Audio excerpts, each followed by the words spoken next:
சிவகாமியின் சபதம். பாகம் 4, 49ஆம் அத்தியாயம். பட்டண பிரவேசம். கமலி முன் தடவையைக் காட்டிலும் இந்த தடவை தங்கை சிவகாமியிடம் அதிக அன்பும் ஆதரவும் காட்டினாள். முன் தடவை அவள் கண்ணனுடைய அகால மரணத்தைப் பற்றி அப்போதுதான் கேள்விப்பட்டபடியால் அழுகையும் அலறலும் ஆத்திரமும் ஆங்காரமுமாயிருந்தாள். அடிக்கடி சிவகாமியை பார்த்து, "அடி பாதகி, உன்னையும் கெடுத்துக்கொண்டு என்னையும் கெடுத்து விட்டாயே, நீ முன்னமே செத்திருக்கக்கூடாதா?" என்று திட்டினாள். சிவகாமி பொறுமையாயிருந்ததுடன் தானும் அவளோடு சேர்ந்து அழுது தன்னைத்தானே நொந்து கொண்டும் திட்டிக் கொண்டும் கமலிக்கு ஒருவாறு ஆறுதல் அளித்தாள். இந்த முறை கமலி சிறிது ஆறுதலும் அமைதியும் அடைந்திருந்தாள். வாதாபியில் சிவகாமியின் வாழ்க்கையைப் பற்றி விவரமாகச் சொல்லும்படி வற்புறுத்தினாள். கண்ணன் மரணமடைந்த வரலாற்றைப் பற்றியும் விவரமாக கேட்டு தெரிந்து கொண்டாள். கண்ணனுடைய உயர்ந்த குணங்களைப் பற்றியும் கமலியிடம் அவன் கொண்டிருந்த அளவில்லாத காதலைப் பற்றியும் மூச்சு விடாமல் அந்த தோழிகள் பேசிக் கொண்டிருந்தார்கள். ஒரு சமயம் வெளியிலே போயிருந்த சின்ன கண்ணன் "அம்மா, அம்மா" என்று கூவிக்கொண்டு உள்ளே ஓடி வந்தான். கமலி அவனை வாரி அணைத்து கொண்டு, "தங்காய், இனிமேல் உனக்கும் எனக்கும் இந்த பிள்ளைதான் கதி. இவன் வளர்ந்து பெரியவனாகித்தான் நம் இருவரையும் காப்பாற்ற வேண்டும்" என்றாள். அதைக் கேட்டதும் சிவகாமிக்கு சுரீரென்றது. கமலி அக்கா ஏன் இப்படி சொல்கிறாள்? அவள் கணவனை இழந்த காரணத்தினால் தானும் அவளைப் போலவே ஆகிவிட வேண்டுமா? மாமல்லரையும் அவருடைய இன்பக் காதலையும் தான் வெறுத்துவிட வேண்டுமா? இவ்விதம் சிவகாமி எண்ணமிட்டுக் கொண்டிருந்தபோது வீதியில் வாத்திய முழக்கங்களும் ஜயகோஷங்களும் ஜனங்களின் கோலாகலத்வனிகளும் கலந்த ஆரவாரம் கேட்டது. ஏற்கனவே ஆயனர் மூலமாக சக்கரவர்த்தியின் பட்டணப்பிரவேச ஊர்வலத்தைப் பற்றி சிவகாமி தெரிந்து கொண்டிருந்தாள். அதை பார்க்க வேண்டுமென்று அவளுக்கு மிக்க ஆவலாயிருந்தது. "அக்கா, நாமும் பலகணி அருகில் போய் ஊர்வலத்தை பார்க்கலாம்" என்றாள். "உனக்கும் எனக்கும் பட்டணப்பிரவேசமும் ஊர்வலமும் என்ன வேண்டி கிடக்கிறது? பேசாமல் இரு" என்றாள் கமலி. கண்ணனை இழந்ததனால்தான் மனம் கசந்து போய் கமலி அப்படி பேசுகிறாள் என்று சிவகாமி நினைத்தாள். "என்ன அப்படி சொல்கிறாய் அக்கா? சக்கரவர்த்தி என்னுடைய சபதத்தை நிறைவேற்றுவதற்காக எத்தனை பாடுபட்டார். அவருடைய விஜயோற்சவத்தை நகரத்து மக்கள் எல்லாம் கொண்டாடும்போது நாம் மட்டும்..." கமலி குறுக்கிட்டு, "நீயும் ஆச்சு, உன் சபதமும் ஆச்சு, உன் சக்கரவர்த்தியும் ஆச்சு. அடி பைத்தியமே, உனக்கு மானம் ரோஷம் ஒன்றுமில்லையா? வாதாபியிலேயே எல்லாவற்றையும் பறிகொடுத்துவிட்டு வந்தாயா?" என்றாள். கமலி இப்படி பேசியது சிவகாமிக்கு சிறிதும் விளங்காமல் மேலும் மனக்குழப்பத்தை அதிகமாயிற்று.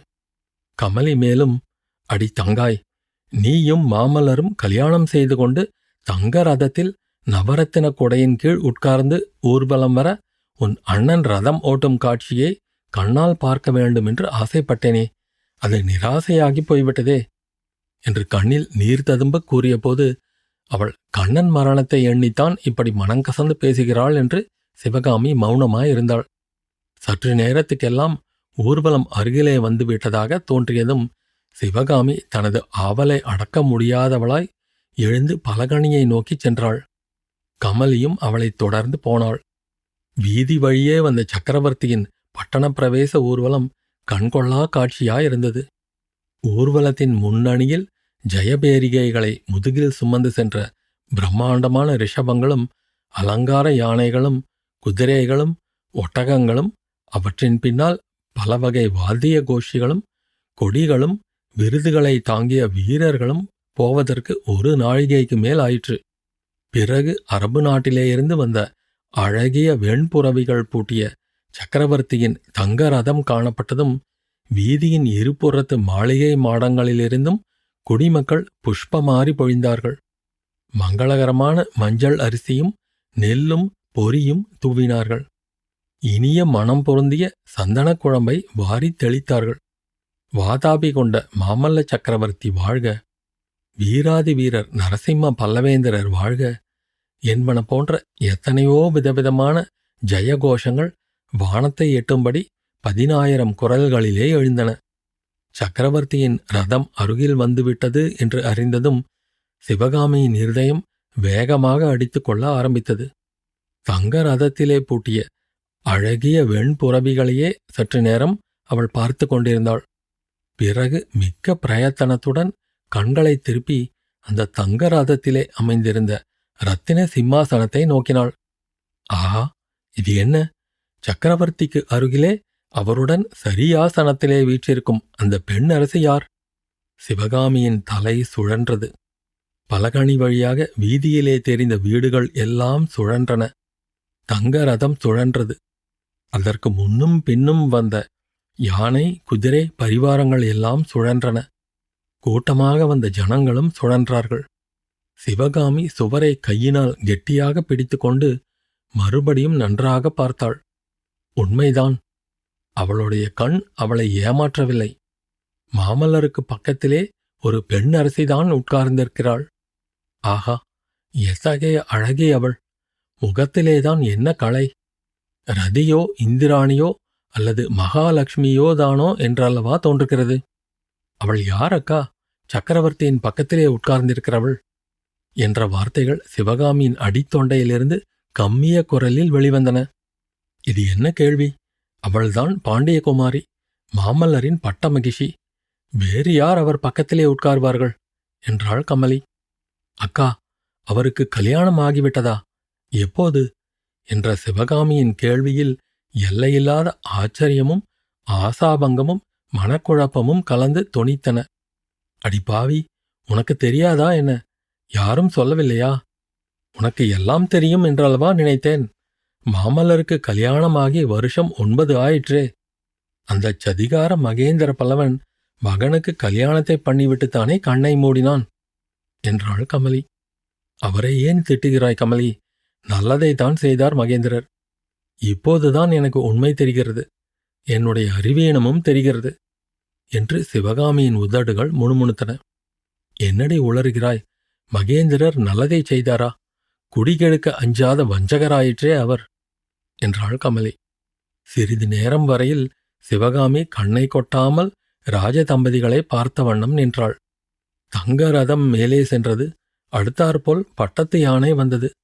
அதன் மேல் அமர்ந்திருந்த குழந்தைகளை பார்த்து, இவர்கள் யார் என்றாள் சிவகாமி. வேறு யார்? பல்லவகுலம் தழைக்கப் பிறந்த பாக்கியசாலிகள்தான். மாமல்லருக்கும் பாண்டியகுமாரிக்கும் பிறந்த குழந்தைகள். மகனுடைய பெயர் மகேந்திரன், மகளின் பெயர் குந்தவி. இதெல்லாம் உனக்கு தெரியவே தெரியாதா?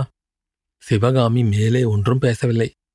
அவளுடைய உள்ளம், ஆகா, அப்படியானால் பல்லவகுலத்தின் சந்ததியைப் பற்றி கவலையில்லை என்று எண்ணியது. அதே சமயத்தில் அவளுடைய இருதயத்தில் ஏதோ ஒரு நரம்பு படாரென்று அறுபட்டது. பட்டத்து யானைக்கு பின்னால் இன்னொரு யானை வந்தது. அதன் அம்பாரியில் புவனமகாதேவியும் மங்கையர்க்கரசியும் இருந்தார்கள். ராஜமாதாவுக்கு அருகில் உள்ள பெண்ணை பார்த்தாயா சிவகாமி? அவளுக்கு அடித்த குருட்டு யோகத்தை என்னவென்று சொல்லட்டும். பழைய சோழ குலத்தைச் சேர்ந்தவளாம். மங்கையர்க்கரசி என்று பெயராம். நெடுமாற பாண்டியனை இந்த அதிர்ஷ்டக்காரி மணந்து கொள்ளப் போகிறாளாம். எப்படியும் ராஜகுலத்திலே பிறந்தால் அந்த மாதிரி வேறேதான் என்று சொல்லி வந்த கமலி சிவகாமி அங்கே இருந்து நகர்ந்து செல்வதை பார்த்து, அடியே, ஏன் போகிறாய் என்றாள். உண்மையில் கமலி கடைசியாகச் சொன்னது ஒன்றும் சிவகாமியின் காதில் விழவில்லை. பட்டத்து யானை மீதிருந்த குழந்தைகளையே பார்த்து கொண்டிருந்துவிட்டு அந்த யானை நகர்ந்ததும் பலகணியின் பக்கத்திலிருந்து புறப்பட்டுச் சென்றாள். வீட்டு முற்றத்தின் ஓரத்தில் உட்கார்ந்து வெகுநேரம் வரை சித்தப்பிரமை கொண்டவள் போல சிலையாகச் சமைந்திருந்தாள். ஊர்வலம் முழுவதும் போன பிறகு கமலி அவளிடம் வந்து சேர்ந்தாள். அடி பெண்ணே, ஏன் இப்படி உட்கார்ந்திருக்கிறாய்? ஒரு குரல் அழுது தொலையேன். சக்கரவர்த்தியை காதலித்ததனால் என்ன? அழுவதற்கு கூடவா உனக்கு பாத்தியதை இல்லாமல் போயிற்று என்று கேட்டாள். சிவகாமிக்கு எங்கிருந்தோ திடீரென்று அழுகை வந்தது. வறண்டிருந்த கண்களில் கண்ணீர் வெள்ளமாக பெருகத் தொடங்கிற்று. கமலியின் மடியில் குப்புறப்படுத்திக் கொண்டு விம்மி விம்மி அழுதாள். ஒரு நாழிகை நேரம் அழுத்த பிறகு விம்மல் நின்றது. கண்ணீரும் ஓய்ந்தது. சிவகாமியின் இருதயத்திலிருந்து ஒரு பெரிய பாரம் இறங்கிவிட்டது போல தோன்றியது. இதற்கு முன் அவள் என்றும் அறியாத அமைதியும் சாந்தமும் உள்ளத்திலே குடிகொண்டன. அத்தியாயம் முடிவு.